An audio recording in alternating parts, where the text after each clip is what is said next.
for, and they're very attentive to how they design things. And those traits directly applied to when we were designing Kadama, and is the reason why we were able to get our product market fit because of our care for customers and designing things in a way that we can guarantee that somebody's going to actually use. That was Amin Shaykho, the CEO and founder of Kadama, a Gen Z learning app that connects students with tutors. Welcome to the Iron Mind podcast. Join me, Josh Brumley, as we explore the minds of those who forged their paths through legal battles, business triumphs, and creative conquests. We uncover the stories behind their iron wills and innovative minds. Get ready for thought-provoking conversations, practical insights, and actionable advice. This is the Iron Mind podcast. Welcome to the podcast. Thanks for being here, Amin. Excited to have you. Thank you for having me. Yeah, Super man. excited about this. So tell us about Kadama. Tell us about what inspired you to be involved with technology like this. Yeah, no, honestly, for us, it was really easy because we had just graduated school and we're like, damn, like there's not a single kid that enjoys learning and going to school. And That's depressing. And also it was COVID too. So, kids basically were at home. They were doing all their learning off Zoom. A lot of them were sleeping through their class and had like Chrome extensions that would keep them online. And then everybody was also on TikTok. And so we're like, okay, what if we find a way to go viral on TikTok, make education fun, merge the two, and then build this education platform that's fun, makes students want to learn, and change education forever. And that's exactly what we did. So what is Kadama? Kadama, think of it as Uber for getting help on homework. Anytime you need it, you can connect with a tutor and you can get help 24/7. That's awesome, man. And do you pay to have access to the app, or do you pay to each use? How does it work? Basically, let's say at literally 2 a.m. you need help, right? So you'll go on the app, you'll make a quick request, whether it's math, science, doesn't matter. You'll make that request, and our system will recommend you like the best possible tutors for your case. And then you can text them in the app, you can call them, you and the tutor will negotiate a rate that's comfortable for you, pay them in the app, and then you're good to go. That's awesome, man. And then the app takes like a portion or service fee or something like that? Yeah, we take a cut, depending on what type of tutor you are, what size, we'll take a percentage from 15 to 30. That's awesome, man. So tutors are probably really excited about this because they can just be like working on the side doing whatever else. Yeah, no, 100%. In fact, on Indeed, we pay 40% above average for tutoring jobs. And Wow. that's because by creating an open marketplace, and we basically allow the tutor to set any rate they want. And as they get more reviews and become more popular on the app, students start to pay them more because they trust their work. And so instead of paying tutors an hourly rate, like minimum wage, and then maybe building them up $1 to $2 an hour only, they can end up making between $50 to $60, $70 an hour on our platform. That's awesome. You do college tutoring too? We primarily focus on college students and high school. Okay. Yeah. So I'm a professor at Highline College. Mm-hmm. Could I also be a tutor on your app? Yes, we actually have a good amount of professors who use us as well. That's awesome. That's really cool. Well, I need to check that out and get some extra stream of income going. No, of course. Like it's very, it's especially if you already know the topic too, and someone needs help from you and it's all on the phone, or you I can love move talking about car accidents. Oh God. There we go. You can help some cases. law students. Yeah, man. I love it. You went to University of Washington, the Allen School of Computer Science. Mm-hmm. Tell us about that, man. Yeah, that was a fun and interesting journey. Honestly, I just remember from a young age, I never actually knew what I wanted to major in. I really didn't know what my passion was, where I'm gonna go, and my dad, of course, this guy was pushing me computer science, and I was like, you know what? I'm just gonna do Paul Allen because it's like ranked number 3 in the world for computer science, and it pays well. Yeah. And at the same time, I had applied. That's kind of when I started thinking about the idea for building my company, Kadama. And so I was like, you know what? This all works perfectly because while I go to school, I'm gonna learn how to build an app, and then that's gonna help me build my startup. So that motivated me extra. I got into the school, and when I came in, instead of starting early with the first level classes, I was thrown into like the third level classes because I had done this program called the Running Start program, where in high school you finish 2 years of college. And so even though that sounded cool, being thrown in a third level class at like a top 3 university sucked. Yeah. I was downstairs. They're like literally dungeons on the basement, no windows, nothing, for 12 hours a day, trying to figure out how the hell I'm gonna do my assignments. And I was competing with all these like math geniuses who do math for fun and all this computation. I was like competing with everybody else, but it was tough. But the thing is, going through that school, the number one thing it taught me wasn't computer science, actually. It was how to learn and overcome challenges and problem solve when you're presented a problem that you've never seen before. And I think like that actual skill set translated to why I've seen success in my entrepreneurial journey. Yeah. Well, how'd you come up with the name Kadama? When did that hit you? Kadama in Arabic, I speak Arabic, basically means service. And initially, Kadama was an app that provided all sorts of services, from housework, yard work, tutoring, etc., etc. And then eventually we narrowed it down to tutoring. And so the idea was like, okay, we're just gonna call it Kadama. And to be honest, it came to us. We didn't spend too much time thinking about it. We're like, let's not spend a year worrying about the name. We actually should worry about getting our customer first. And we never ended up changing it, and it just stayed what it is. It's a good name. No, that's cool. It stays in people's brains, man. So when you were in school is when the idea for Kadama came to you, or you knew you wanted to do that before you were in school? The idea for Kadama came my senior year of high school, which was when I was basically like applying to get into the University of Washington. What year was that? So it was 2016. Okay. And so how old are you now? I was 18. Now I'm 26. Okay. And so I spent, by the way, I spent my from 18 to 20 at the University of Washington. And so it was 2 years. And when I entered the University of Washington, that's when I had essentially concepted this idea of Kadama. And then for those 2 years, while I was at school, we were figuring out how the heck do we even build this thing. And then literally the day I graduated, we do our first launch. And that's so awesome. I think the summer of 2018. How many people were involved with building it? So there's 3 co-founders, me and 2 others. One guy's my brother, another guy's just like a childhood friend.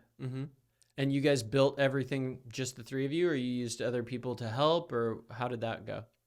Initially, the first version of Kadama, we've done 3 to 4 big pivots, 3 to 4 launches. And so usually we focus on the most successful one. But in terms of how it all got started, it was when I was 18. My other co-founder was 14 and my other co-founder was 16. We had no idea how to code. And so we're like, listen, we're not going to just sit on this idea like everybody else. We don't know how to code. We're going to go somehow get $30,000 and pay a group of contractors to build this V1. And so I somehow secured a software engineering job with no coding experience. He secured an accounting job with no accounting experience. He made like 15K. I made 15K that summer. And then by the end of the summer, we took that money and gave it to the developers. And in that 2-year period, they were grinding on our app and built V1. And then from there, I had learned how to code. I picked up a lot of skills working at Boeing and Apple. And then from there, I took over. So you paid people with just like your freaking lunch money every day. You saved every penny of working over a summer. And then for 2 years, they were building it with your 30 grand. Yeah, that was not a smooth process. For like the first 7 months, nothing happened. Yeah. We thought we got scammed. Oh, no. And then we find out like, it turns out when you build an app, it's more than just coding. There's a design aspect, there's a project management. And when you don't follow up with a bunch of engineers, they just take their sweet time. And so I think like when we first hit them up, like the app will literally look like it came out of like a caveman made it or something. Yeah. It was so terrible. I was freaking out and I thought I lost my 30K. But we, eventually I learned those skills and I was like, okay, now I have to micromanage them. Every week we had meetings, we had design updates. And then, by the end of the 2 years, which this process was supposed to only take 6 months, got 4x in length.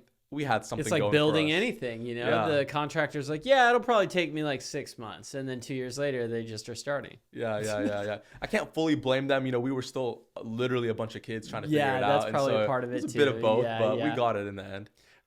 That's so interesting. I'm actually developing an app right now too, and I've never worked with developers and the designer and all of that. There's so many people that are involved with this team that I've got, and there's a project manager, and we meet every week. And I'm like, show me the progress. Let me see, because I am just chomping at the bit to see a beta version of my app. And every week I'm so impressed, and hearing what you went through and knowing that that's what I could have gone through. Yeah. It makes me feel good about the team that I have, man, because I don't know anything about building an app, but sort of similar to you, I was like, I see a need. No one else is doing this. I'm not going to wait for someone else to create the solution. I'm just going to create this solution. So here we are. We're going to have an app. I agree with you, and congratulations. And I always tell everybody who asks me, like, I don't know, they always come to me and say, I don't know how to do this. I don't, I don't have this expertise. I say, just get started. Like, Yeah. look how many times we failed to get the ball rolling. Yeah, Like, we man. no customers for like 3 years, and we still kept going until we got that customer. And after that, now we've got some really interesting statistics. Kadama reached impressive milestones of including a $1.7 million seed round and over 2 million followers on social media. And you said you didn't have your first customer for how long? Yeah, so we initially started like mid 2016, and we didn't have our first customer till like 2020. Wow. Yeah, Do you think it was worth it? it's for sure worth it. Like, Absolutely, right? That's so exciting. It's definitely every single failure was worth it. That's so cool, man. So you worked at Apple. You were a senior software engineer, right? Correct. And then that was before Kadama. And then what did you learn at Apple that you applied to running your own business? Yeah, so first of all, let's zoom out to give you kind of the timeline.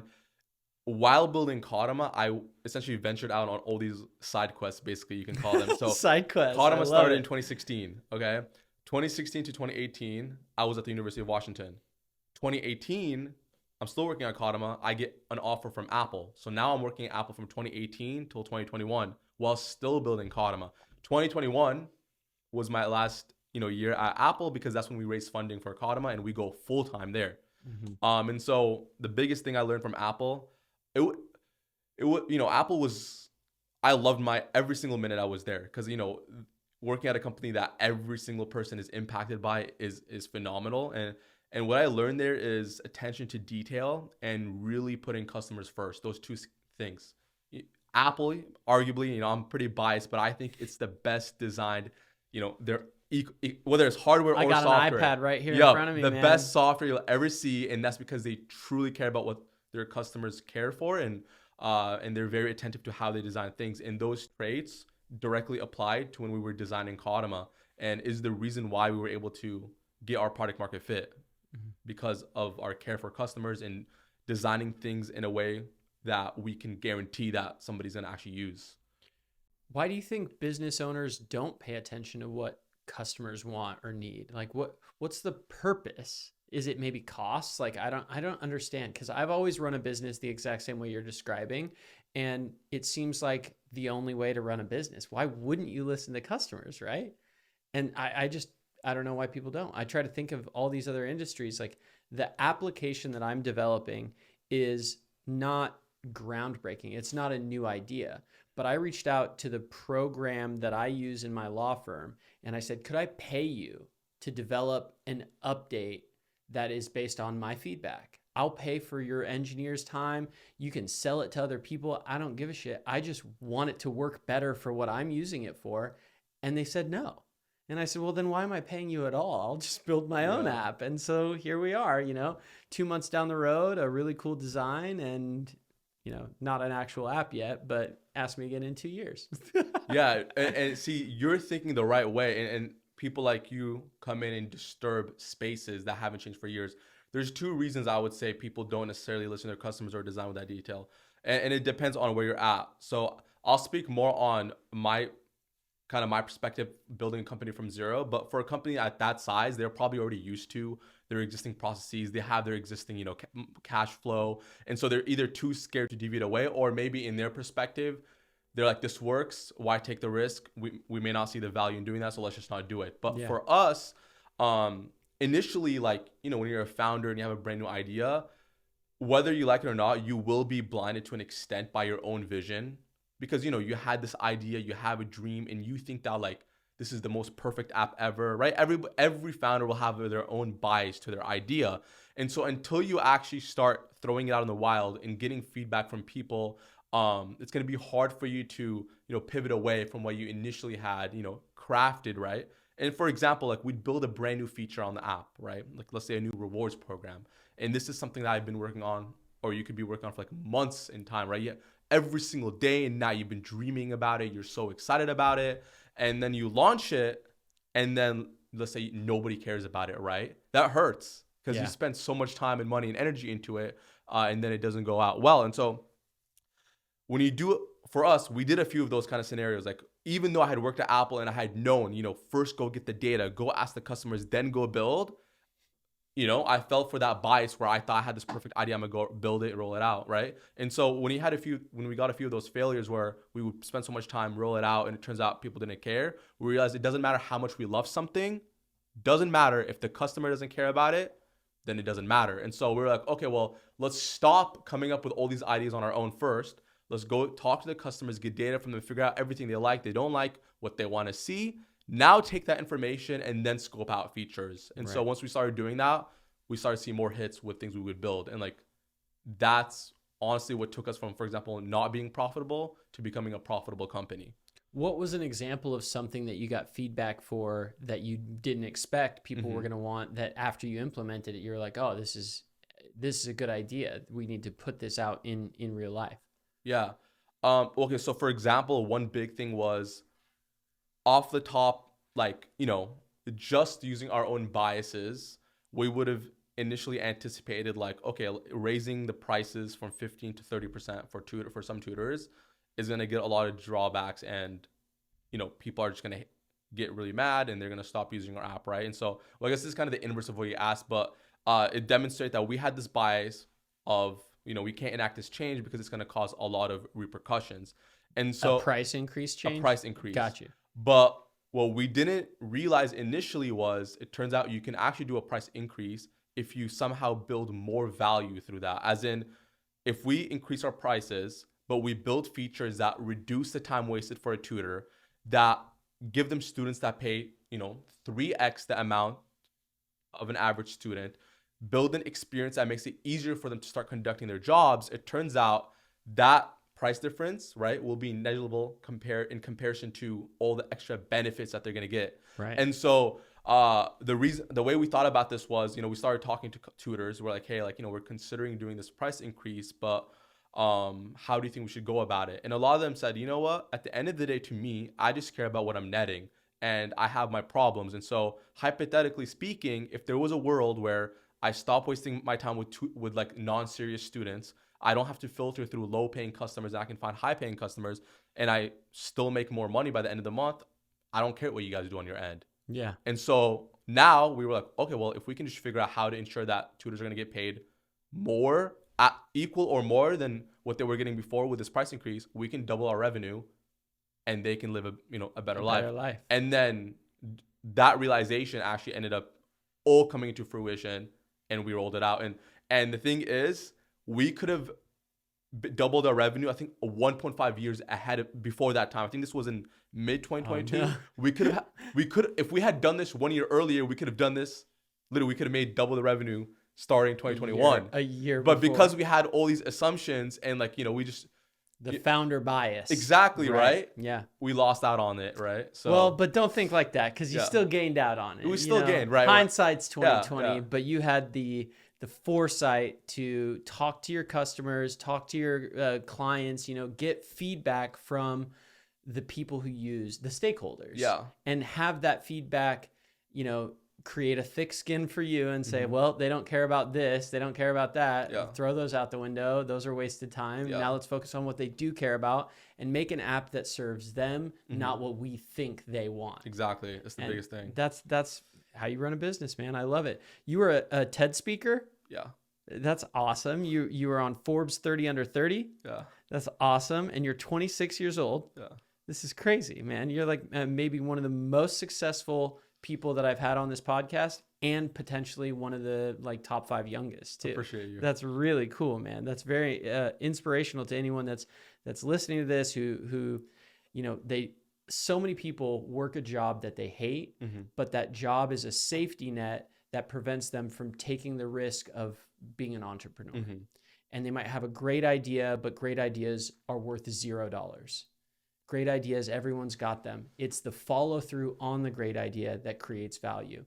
What advice do you have for someone who's maybe working at a job where they're making their rent payments, but they don't like it and they have this great idea? What's your advice for that person listening to this podcast?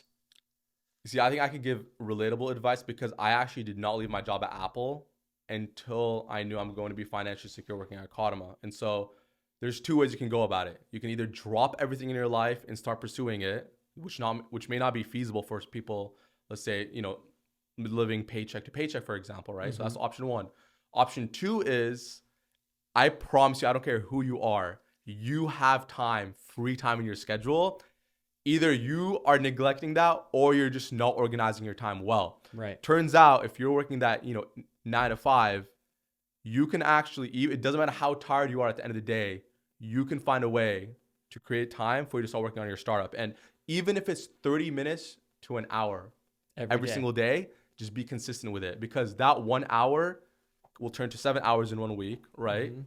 And 34 in a month, compounds on itself. over And then you 300 by start the to end of the see year. that Yep. progress. And when you see that progress, you're so much more motivated, because now instead of just like, wow, I've got this idea, you're like, well, I have a tangible Yeah. thing that I'm creating, and I have people that I'm talking to about it who are giving me feedback that I'm like getting more energized. And Yeah. now people want to be a part of this team, and they want to help, and Mhm. they want to see me win. And you start to build a team around this idea instead of just having this idea that you sleep and go to work the next day. Exactly. And there will be that one spark somewhere across our journey where you're like, I feel comfortable taking that risk and quitting my job.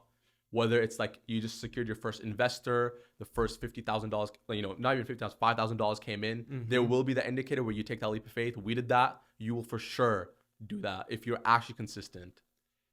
Do you think that this type of discussion is why you've been so successful on social media? Like, I think you have 1.3 million followers on social media, something crazy like that. What do you attribute to that success, your social media presence? Oh, I see it. So we have 2.5 million followers on our brand page, but you're talking about my personal 1.3 million. Yeah. I see. Yeah. So I think it's the same thing as you said. The reason I think I did it in 11 months, and I was able, now like we're at a scale where I hire people. Like I hired my first person to help me grow, and I'm hiring another person, but it's because we chase what people want first. Cool. It's cool to have followers, right? But I can't think of it from that perspective. The way I went about it was like, okay, there's so much content out there. In the case for my niche, there's no content that teaches people things in 10 to 15 seconds, where people are busy. I understand that, and they want to learn certain things, but they don't have time to go watch a 1 minute, 2 minute video. How can I give them that fact in 10 seconds? Yeah. That worked. I did a little bit of testing to make sure that niche works. And then really quickly, within a month, we started to see, traction, views. And I applied the same exact strategy we had used with Kadama, where we knew that kids don't like learning. They find it boring. How do we create bite-sized information to kind of give them the value proposition in the least boring way possible, right? And so applied that same formula again here, and it worked. Dude, that's a really, really exciting. I think a lot of people struggle with creating content, and the idea that just because you make content doesn't mean it's valuable, like, is lost on so many business owners. I talk about this like every podcast episode, but putting Happy Father's Day on your Instagram is not going to generate new business for you. Yeah. Having someone who does that for you as a social media manager is not going to generate new business for you. Find content that people care about, and it doesn't matter where it's coming from. It doesn't matter how put together it is. If people care about it, it's going to be important. And yeah, it should be curated and it should be professional looking, but that's kind of secondary to what the message is. I don't care if you did a really pretty picture in Canva on Flag Day. I'm not going to use you as my lawyer because you made a happy Flag Day post. I'm going to use you as my lawyer if I feel connected to what you're talking about and my issue. So talk to me, be your authentic self to your social media presence, and find ways to connect with people who need that service. And that's what you do with these students. And that's just so exciting, man. What do you, we're getting close to time, but there's so many things I want to talk to you about. This is so exciting. Where do you see AI and education coming to, like, the next 5 years, 10 years, the future? What do you see the future of education looking like? Well, the current, especially college, the current system is going to drastically change and really completely redesigned, because what AI is amazing at in terms of education right now is generate anything that requires manual labor in terms of memorizing things or even computing things. All that AI is incredible at, phenomenal. Is replacing things that a calculator would do, replacing things like writing emails, writing essays. And unfortunately right now, the college university system here in the States is primarily focused on memorization, less on application. And so we got this new tool that replaces what 80% of homework is currently built upon. And so students have realized that, and they're all tapped in. Some students are using ChatGPT for like 80% of their assignments, right? Just flying through their classes. And so what school needs to do is take that system and make it all application based. So what that means is it's on you to figure out how to learn, let's say solving linear equations or how proper grammar for writing an essay. You learn those skills, you can use whatever tools you need, but when it comes to actually coming to the class to take your exam, we're going to be evaluating you on how you can take all these different resources together and your learnings to actually solve a problem, not regurgitate something you memorize off a textbook. Right. And what if they're forced to actually make this transition at school, right? Yeah. Because if they don't, students are literally just going to be using AI to do everything for them, and nobody's going to learn anything. Do you think that the future of like college and credits, you have a role to play in what that future looks like with Kadama or with your own personal brand?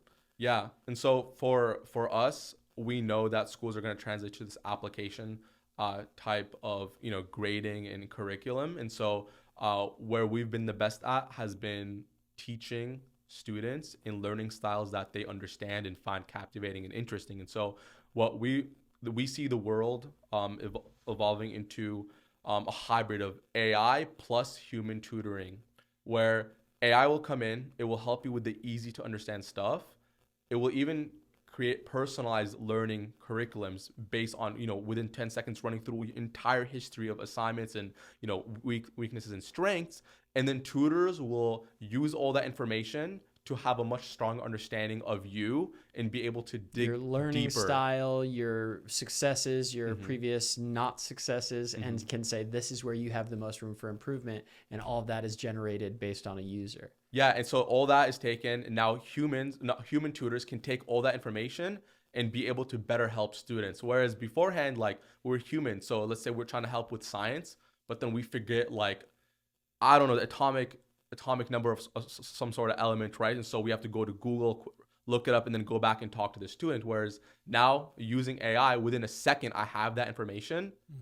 And not only am I more effective and faster at speaking with the student, but we can spend much more time diving deeper in specific weaknesses they have, right? Versus being so high level. That's really important. I think that as part of the training and education for my firm, I spend a lot of time just giving the foundation of what we do. And if there was a way that I could speed up that process based on some employees who come in with years of experience, maybe shouldn't start at the beginning. Yeah. And I should have a different program.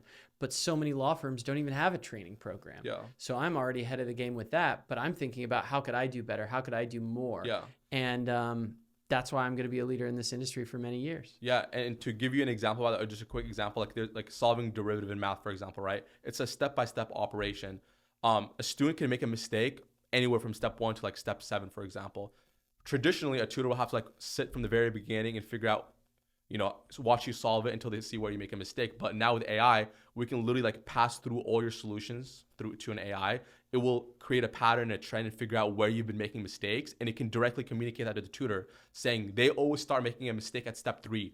Don't waste their time going from step 1 to 3. Start at 3 and go to 7. Yeah. And so it's exactly what you just described. That's super helpful, man. That's super helpful. Well, I don't want to take up all your evening. We could talk all day about this stuff. It's super interesting. Maybe off camera, we'll talk some more. In closing, do you have any advice for young students who are listening to this, young entrepreneurs that are listening to this? What's the takeaway if you could sum it up in one sentence? If you're a student, get started right now. You will never have this kind of time.